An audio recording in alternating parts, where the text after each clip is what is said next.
Baik, sebelum saya memulai sesi wawancara kali ini, terlebih dahulu saya akan memperkenalkan narasumber saya sekaligus teman saya sendiri. Dengan hormat, disilakan.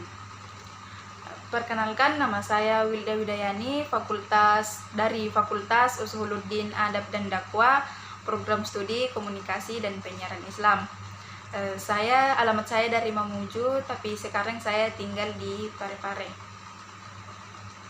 Baik, tugas psikologi saya sendiri yaitu tentang objek utama psikologi. Dan objek utama psikologi itu sendiri adalah manusia. Dan tema yang saya akan angkat kali ini yaitu tentang cita-cita.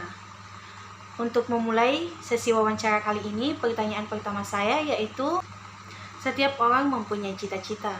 Nah, yang saya ingin tanyakan, apakah cita-cita saudari sendiri?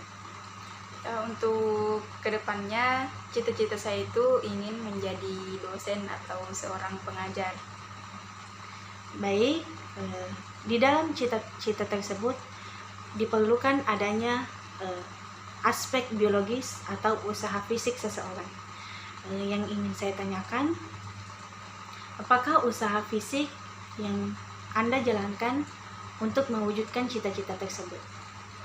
Ya, tentunya dengan menambah wawasan yang lebih luas lagi, dan juga tentunya yang paling pertama itu membaca buku, karena untuk seorang pengajar itu membutuhkan wawasan yang luas, jadi tentunya harus memperbanyak membaca buku saja. Aspek psikologi selanjutnya yaitu kognisi. Di dalam kognisi itu sendiri meliputi berpikir, mengetahui, mengingat, menilai, dan memecahkan masalah. Yang saya ingin tanyakan di sini mengenai permasalahan. Jika suatu saat Anda mengalami masalah dalam ketika ingin mewujudkan cita-cita Anda, apakah yang Anda lakukan? Sikap apa yang Anda lakukan ketika mengalami suatu permasalahan? Ya, tentunya dengan bersikap tenang atau menghadapi masalah dengan tenang. Juga yang salah satunya yaitu mencari faktor atau mencari akar masalah tersebut untuk mendapatkan solusinya. Karena dengan mendapatkan solusi dari masalah tersebut tentunya membuat kita berpikir positif dan tetap bersikap tenang. Selanjutnya aspek spiritual atau agama. Yang saya ingin tanyakan, ibadah seperti apa yang Anda lakukan dalam mewujudkan cita-cita Anda?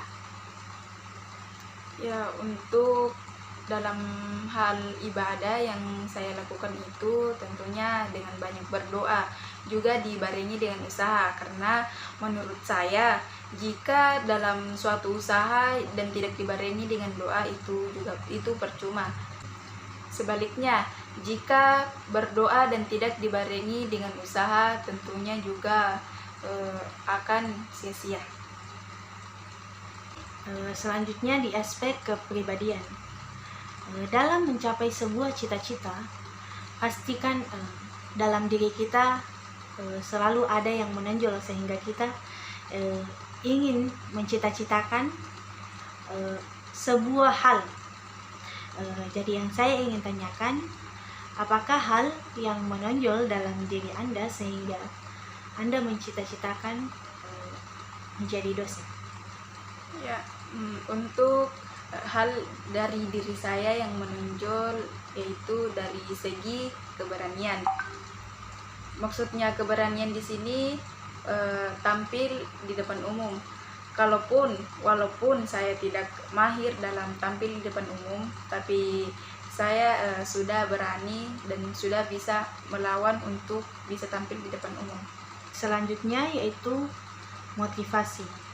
Jadi yang saya ingin tanyakan kepada Anda, apakah ada motivasi yang mendorong Anda untuk menjadi seorang dosen? Ya, untuk yang pertama tentunya yaitu orang tua saya sebagai support system, dan itu memang sudah pasti. Dan juga yang kedua, saya termotivasi dari motto hidup saya, yang moto hidup saya itu impian kita dapat menjadi nyata jika kita mempunyai keberanian dalam diri.